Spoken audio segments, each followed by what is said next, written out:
Alright, now I noticed that there were some differences in the new worksheets here, so I wanted to create this video to kind of go over those.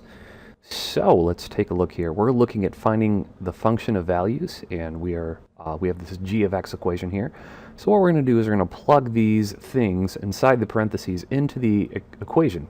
I'm going to use actually this space over here on my left, since I have so much more room there, to be honest.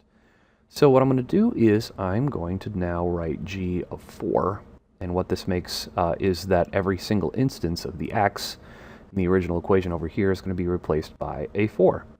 And this is going to be a test of your orders of operation. So this g of 4 is now, we do powers first, so don't go 3 times 4, go 4 squared, which is 16, minus 2 times 4, which is 8. Again, order of operations, 3 times 16. 16 and 16 is 32, and another 16 would be 48. So 48 minus 8 gives you an answer of 40. So g of 4 is equal to 40. Now let's do g of 8. So we're going to plug in my g. Here's my 8. So 3 times 8, quantity squared, minus 2 times 8. So 8 squared is 64. So this is 3 times 64 minus 2 times 8, which is 16. 64 times 3, so that's 3 times 6, which is 18, or 180. And then 180 plus 12, that's 3 times 4, is 192 minus 16. So 192 minus 16, that would be 182 minus 6, and so that would be 176. All right, now that gives me my answer for g of 8, 176. Okay, it's time to do the next problem here, which is g of negative 3. I'm going to plug in negative 3 for each of these, and notice the negative is very important. So let's put these in parentheses here. If you have a graphing calculator, you can easily type this in with the parentheses there, and you'll get the answer right. But in case you don't, you're doing it in your head just like me. Negative 3 squared is 9, so this is 3 times positive 9, and the negative 2 times negative 3 is positive 6. So that's 27 plus 6. And that gives you an answer of 33. So your answer for g of negative 3 is 33. Okay, we've got another negative one here, and I'm going to erase what I've done so far. Okay, so g of negative 4. All right, let's take a look here. G of negative 4. Put 3, negative 4, quantity squared, minus 2 times negative 4. Okay, so let's do your order of operations there. Negative 4 quantity squared is 16. Negative 2 times negative 4 is positive 8. 16 times 3. And so we got 16, 32, 48. Here's 48. And let's see here. We've seen that up with part A there. Plus 8, and 48 plus 8 is going to be 56. So my g of negative 4 is 56. Now this is kind of an oddball one. This is g of a minus 1. Now I'm going to kind of wag my finger at the book a little bit for doing something kind of ahead of the curve here, because we actually haven't talked about FOIL or that kind of thing, so I want to show this to you. It's not going to be on the test, but I feel like this would be a skill that you may have had in your previous class, and I want to kind of like remind you of that. Because if you've taken a Math 101 class, you probably should have had FOIL, because this is a binomial squared, so this would be 3 times the quantity of a minus 1 times a minus 1.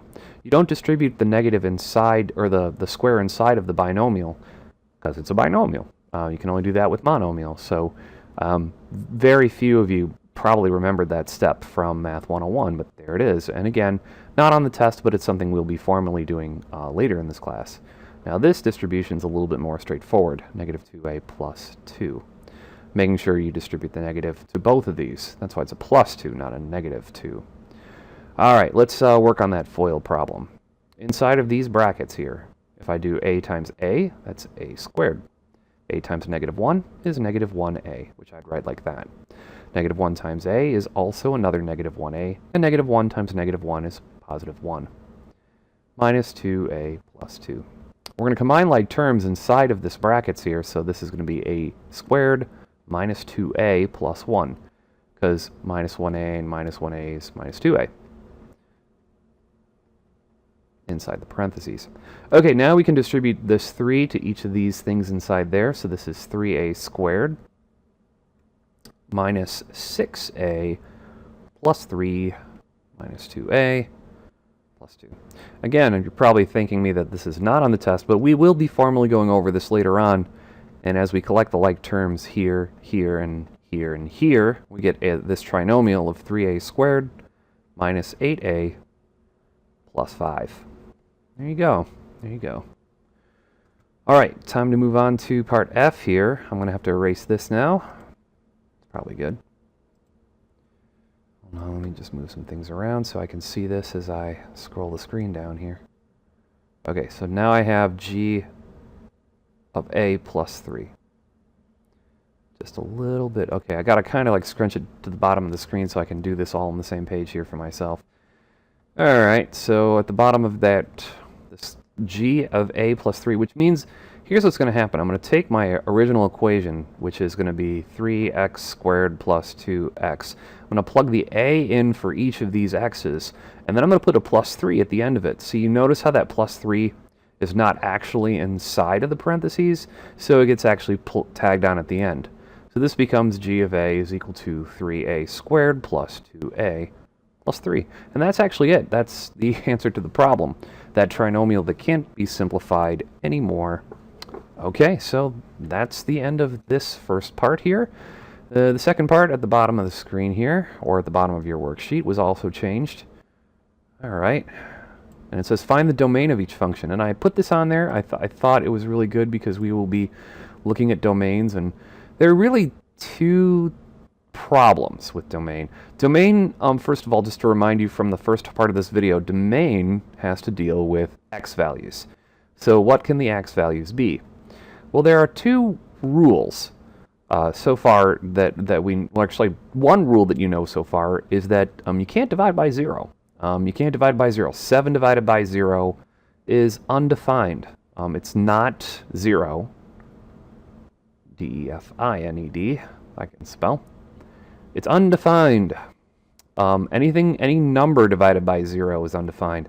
So what I want you to think in problem A here, I want you to think, can I plug anything in for x? Sure, I can plug in a 10 or a 1 or a 0. I can plug those in and it will give me a fraction. But if I plug in a 6,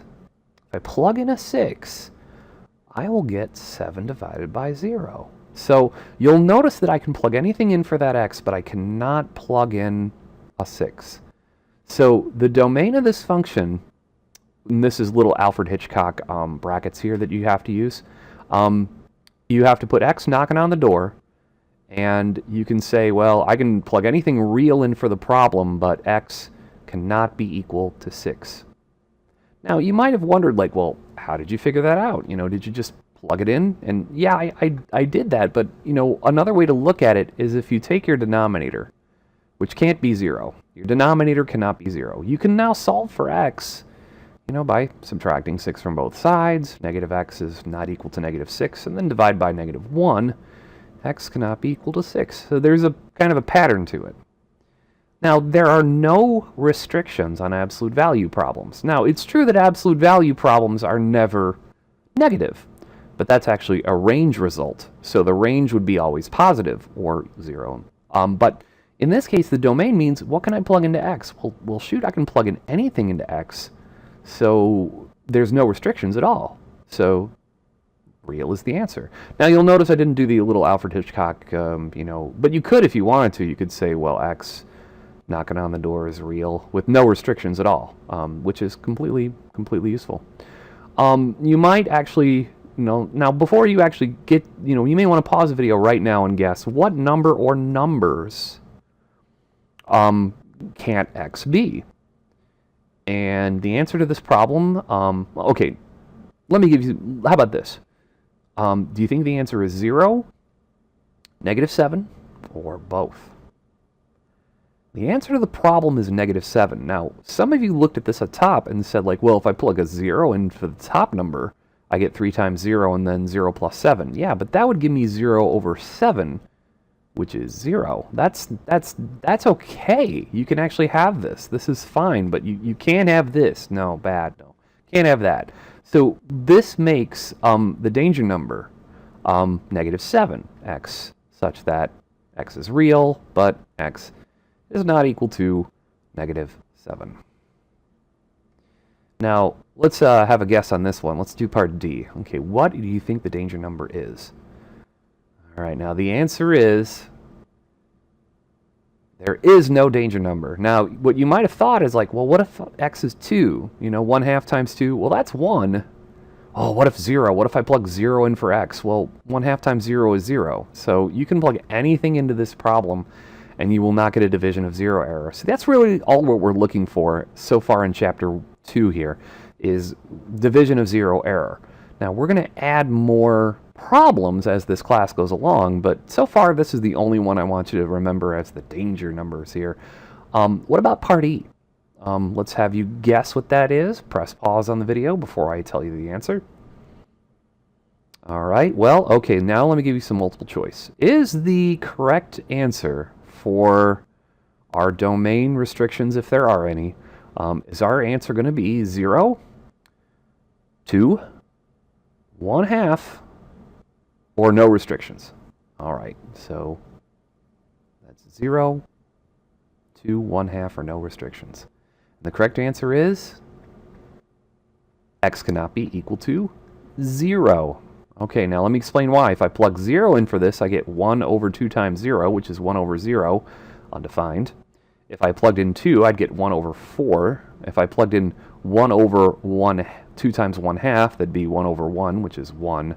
You never want to leave this on the test. If you do that, I'll have to mark you down. 1 over 1 is 1. We simplify. And then the last example was, well, there's no restrictions, but there definitely is a restriction. 2 times 0 is 0, so 1 over 0 is a restriction on the domain. All right, well, thank you for watching, and thanks for being patient with me as I get these little modifications up from when I change them on the worksheets there. So keep letting me know when you find these discrepancies.